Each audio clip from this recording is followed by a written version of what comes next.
আজ আমরা কত অধ্যায় থেকে পড়ে শিখব? চতুর্থ অধ্যায়। নাম কি? জ্ঞানীয়। এখান থেকে আমরা কত নাম্বার শ্লোক শিখব?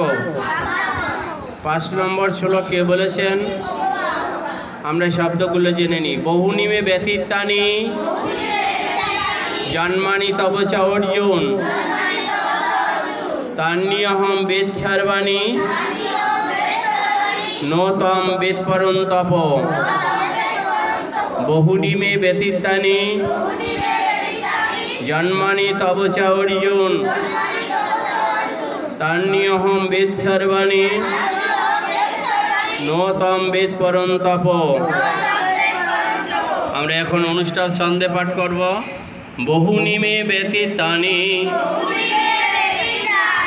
জন্মানি তব চ অর্জুন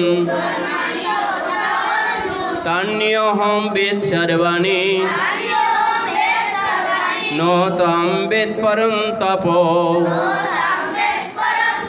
বহুনিমে ব্যতীতানি জন্মানি তব চ অর্জুন তান্যহম বেদ সর্বাণি নো তম বেদ পরম তপ। শ্রী ভগবান বললেন,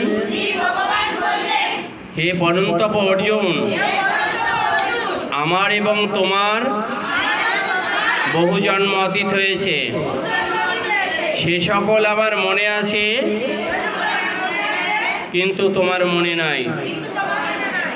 আমরা এই সঙ্গে একটা দলীয় পাঠটা নিয়ে নেব সবাই একসঙ্গে। বহুনিমে